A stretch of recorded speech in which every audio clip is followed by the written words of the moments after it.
Ah, Hal. Are you going to the meeting with Margrave Jobst as well? I am. What about Istvan? I assume... That we didn't catch him? No. Because if we had, you'd be the first one to know. Have no fear. We'll get him eventually. I hope you're right. Anyway, let's go and see what Jobst wants from us. My lords, Christ's blessings on you all. And on you, Lord Capon. And this is my son, Henry. I didn't know you had a son, Sir Redzig. It came as a bit of a surprise to young Henry, too. This gentleman here is John II of Liechtenstein, a member of my council. I'm honored, gentlemen. Come join us. Margrave Jobst was just about to tell us the reason for his visit. Your Grace? I'm sure we're all agreed, Your Graces, that all this unrest must come to an end. This kingdom needs a king. Question is, which king? My cousin, Wenceslas IV, who is being held in captivity. I have to confess, my lord, that your answer surprises me a little. If I'm correctly informed, until recently you sided with your other cousin, Sigismund. That I cannot deny, and I have always stated my position plainly. But times have Changed, Your Grace. Sir, there is one thing on which we undoubtedly concur, that King Wenceslas, unfortunately, did not inherit his father's gift for governing. Sadly, his failures have cost Bohemia, the nobles, and our whole Luxembourg family a great deal of money and effort. How did the king let it go so far, damn it? It's in his temperament. He cares only for wine, women, and the hunt. A king, in fact, who never wanted to be king. Then why didn't he just let his brother have the crown? Young sir, the crown weighs heavy when there are duties to be performed, but to surrender it means giving up great privileges too. But he did surrender power to his brother. When things started getting out of hand, Wenceslas appealed to Sigismund for help in restoring order. What, you're saying Wenceslas invited him here? This is starting to make my head spin. Actually, it makes sense when you think about it. Sigismund wanted to re-establish the power of the whole House of Luxembourg. He thought if he helped Wenceslas win the imperial crown, in return his brother would help him become the king of the Romans, and leave the actual reign of Bohemia and the empire to him. Sigismund would govern, while Wenceslas could carry on doing what he was best at, enjoying the life of the imperial court. Why wasn't Wenceslas crowned Holy Roman Emperor long ago? He was already elected king of the Romans. All he had to do was put the damn imperial crown on his head. Who knows? Maybe he'd prefer hunting and consorting with bathhouse wenches to spending time with the Pope. Well, so would I must admit. Sigismund's plan seemed sound enough, but it didn't quite work out, did it? It worked for a while. He and his brother reached an agreement. Sigismund took over administration of the kingdom and began planning Wenceslas's journey to Rome for the imperial coronation. But then Wenceslas realized he would just be a puppet with a crown. I must say, Margrave Jobst, Wenceslas and Prokop behave rather like naughty children in need of a good clout about the ears. Sigismund would agree. He was already planning his rule of Bohemia, and all of a sudden, the rug was pulled from under him. I'd say he lost his patience and decided he'd drag Wenceslas to the coronation kicking and screaming if he had to. Just like a naughty child, as you say. So he abducted him and your brother Prokop too, if I heard correctly. Correct. And you helped him do it, if I heard correctly. Yes, your graces, it's true. I was there when Sigismund abducted Prokop. I thought everything could somehow be settled, that we could make my brother see sense. But Sigismund just wanted to put an end to the dispute once and for all, whatever the cost. There was nothing I could do to stop him. And that's one of the reasons why I'm here. is that it was all for nothing. Instead of putting a stop to the revolt, it escalated it, and the result is this chaos we have today. That's true enough, sir. But I must admit now, I'm not sure what your position is. The king is incompetent, but we must protect him? The simple truth, gentlemen, is that for all of Wenceslas's faults, we have no one else. So we'll have to make do with his idleness. People like him, though. But what can we do now? Sigismund has the League of Lords behind him. Otto von Bergholf, Heinrich von Rosenberg. The situation has gotten completely out of control. Now even the nobles of the League of Lords are realizing that Sigismund wasn't the right choice. So now Berghoff is on your side. Are we to assemble an army together with him and face Sigismund on the field of battle? We're not in Hungary now. Such affairs may be settled elegantly, without unnecessary hostilities or expenses. I have negotiated an alliance with the Hungarian bishops, the Polish, and of course the Czech nobility, against Sigismund. Every day he is losing the ground under his feet, and that's why I need your help too. What kind of help, though? Sigismund has a massive army, and Rosenberg, Berghoff, and Prague are behind him. Do you have an army you could face him with? But that's not what I mean at all. There's been a revolt against Sigismund in Hungary. My efforts. And now he'll have to choose whether he wants to gain the Bohemian crown, which is a very risky enterprise, or hold on to the Hungarian one. He can't have both. And there's a tough struggle awaiting him in Hungary. I'm not sure he'll win, and Rosenberg and Berghoff know it too. They're not stupid. If the Bohemian nobility stands together, they will turn. We are men of little consequence, Margrave. Radzig here lost everything because of his alliance with Wenceslas. Sir Divish came within a hair of the same fate. Even Rattay is defenseless against Sigismund and the League of Lords. What's more, your grace, King Wenceslas languishes in captivity in Vienna. He can't rule too well from there. And what do you propose? To sit with your arms folded till the Bohemian lands are turned to ashes like scarlets? We have to put a stop to this senseless war. And do you know, sir, what the true position of the League of Lords is? I'm not on the best of terms with them at this moment, so you'll have to ask them yourselves. Yes. Why not? I'll go and visit Berghoff at his castle and we'll see what he tells me. You know, that's not such a bad idea, young sir. True. Though a little risky. I doubt Berghoff would harm a blue-blooded envoy. And you can find out what it is, and what the League of Lords is planning. Then we'll decide what to do next. I'll help you compose a letter to him. I'd like Henry to come with me. Why not? He's proven himself an able investigator, and he'll also be a good bodyguard if anything should happen. And I'll send Sir John here to Kuttenberg to be my eyes and ears there. I believe both your reports will help us get a better grip on the situation. When can you set out? Just as soon as I've packed my things. Excellent. Margrave Jobst and I will draft the letter. Get ready, and we'll meet back here. Lipe up. Quite so, Margrave. What exactly am I to write? Oh, what isn't really the issue. The question is how. We need to learn where they stand on liberating the king and ousting Sigismund. If they'll make trouble or join our side, But we have to ask in a way that won't leave... So what do you think of it all, Sir Divish? I think I don't know what to think. That makes two of us. If I didn't know anything about Jobst, I'd say he's right and absolutely truthful. But I've heard too much about him already. Likewise.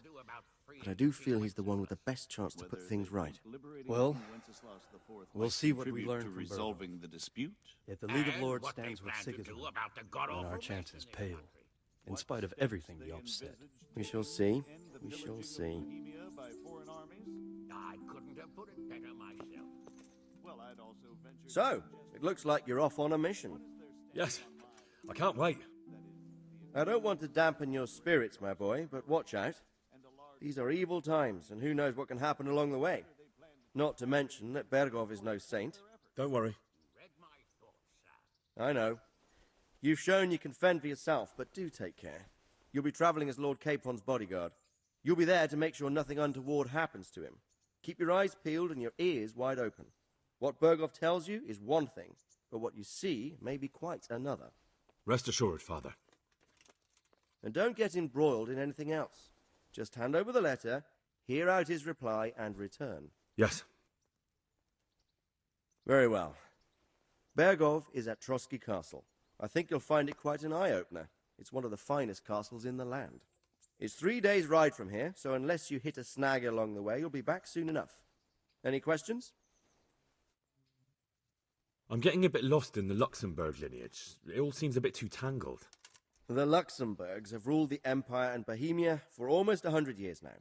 Emperor Charles brought this land to prominence. When he was in power, things had never been so good. Wenceslas and Sigismund are his sons, but by different mothers. Jobst and Prokop are their cousins. They were entrusted with governing Moravia. But instead, they've been in a bitter armed feud for years, and now Sigismund's fallen out with Wenceslas. Wenceslas also had another brother, the youngest, John of Görlitz, who was most probably poisoned. They seem like a hot-blooded lot. It's hard to keep up with their affairs, since they tend to change their alliances from one day to the next. Who is he really, this Jobst? The cousin of King Wenceslas. He's the Margrave of Moravia. I admit I don't know what to make of him myself. Until recently, he was allied with the League of Lords. For a time, he even served Rupert of the Palatinate against the king. And now suddenly, he's reversed his position. I don't know what led him to do it, and one can't help being suspicious. It's best to keep a watchful eye on him. But he really is the leader of the resistance against Sigismund these days. We'll just have to see how it all turns out. I'm a bit concerned so many people seem to think so little of King Wenceslas. You knew him, didn't you? What's he really like? Well, there's no straightforward answer to that question. He certainly makes a great hunting and drinking companion, but he can be very fiery and impetuous when things don't go how he'd like them. He never had much of a head for high office. He finds it tiresome. But once a man's grasped the scepter, it's hard to let it go again. You can't just abscond. You've seen for yourself what happens when he disappears for a few months. Better a bad but legitimate king than a bloody war over the throne. The League of Lords and that Berghoff we're off to see. Who are they exactly? The lords of the powerful houses. Heinrich of Rosenberg, Otto of Berghoff, Heinrich of Radetz, and others. They're unhappy with the way their influence declined after Wenceslas surrounded himself with the lesser orders of nobility. They abducted the king years ago and made him bow to their will. They got away with it that time, and now they've joined forces with Sigismund and done it again. But now it seems that Sigismund's behavior is starting to rub them up the wrong way, so they may well be thinking twice. We'll see what Berghoff has to say.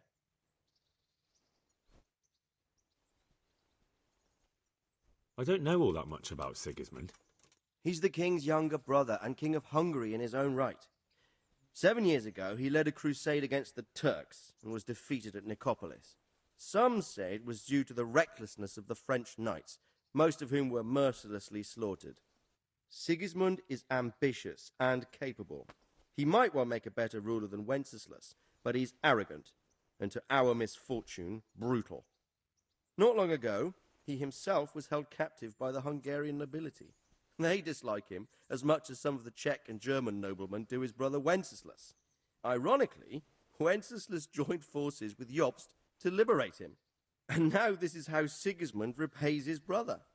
There's no doubt about it, God does move in mysterious ways.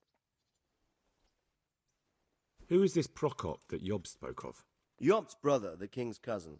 He and Jobst warred over Moravian supremacy for years. Then they were allies for a while, betrayed Wenceslas and sided with Rupert of the Palatinate. But after Sigismund abducted Wenceslas, Prokop fomented a revolt against him, and Sigismund had him captured. Politics. Make of it what you will. I, for one, can't make head or tail of it most of the time. Rupert of the Palatinate. That's a name I hadn't heard before today. Rupert is the Prince-Elector of the Palatinate. What's a Prince-Elector? The Prince-Electors are dignitaries of the Holy Roman Empire who have the right to elect the King of the Romans, who would then be crowned Holy Roman Emperor by the Pope. Rupert took the title for himself with the help of 3 other Prince-Electors, even though Wenceslas had already been appointed. Some of the nobility in the empire recognized Rupert's claim, but when he went to Rome to be crowned emperor, it turned into a fiasco. Now he's doing his utmost to get Wenceslas to acknowledge him, but so far without success. So, now we have 2 kings of the Romans. Jobst sided with Sigismund for a while, but now he's switched allegiance. He seems to do that quite a lot. That young man, Sir John of Liechtenstein. Why is he here? The Liechtensteins are a powerful Austrian family with estates in Austria and Moravia. Sir John sits on Jobst's council. Since the king's being held captive in Vienna, I suppose it makes sense to have a powerful Austrian house as allies. It could be very useful. That's about all. Very well. Take the letter from Sir Hanush. And good luck, son.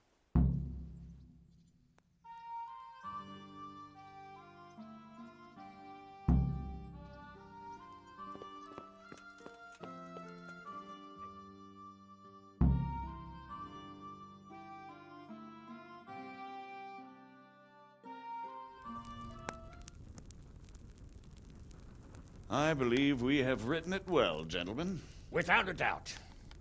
No one could deduce from this whether we are Sigismund's allies or foes. I must travel back to Brno now, but soon I will go to Brandenburg and I will stop here on the way back. By then, Sir Capon should be back and we can discuss how to proceed. Right. Before you leave, my lord, there is one thing that gives me no rest. Why did Sigismund come as a foe? It makes no sense. If I may, sir, I think I can explain. Oh, please enlighten us, young sir. I live not far from Hungary, where Sigismund reigns. It is a savage country, and the constant war with the Turks has hardened the people. They need a monarch with an iron hand. So when Sigismund felt the wind of revolt, he reacted as he would at home. Only what works on the Hungarian nobles does not work here in Bohemia. Bringing order is one thing, but slaughtering and pillaging with a horde of barbarians quite another. What purpose does that serve? But Sigismund did give the Bohemian nobles a chance to take his side. It was only when they refused his ultimatum that he lost patience and took to the sword. As for the barbarians, he could afford nothing better. The Hungarian nobility would gain nothing from joining his campaign in Bohemia. He didn't have enough coin for a regular army, and so he recruited the Cumans. What he does not pay them, they make up for in plunder.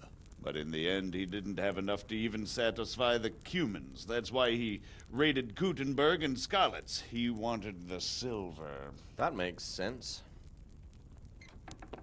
My lords, how's the letter coming along? It's done. Then we can be on our way. Now remember what we said, boy. All you have to do is deliver the letter, listen to the answer, and come back here. Don't provoke Berghoff in any way.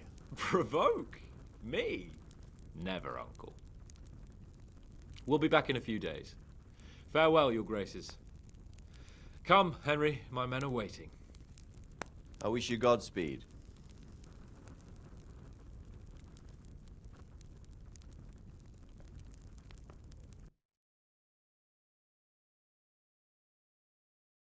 I must have been in the courtyard.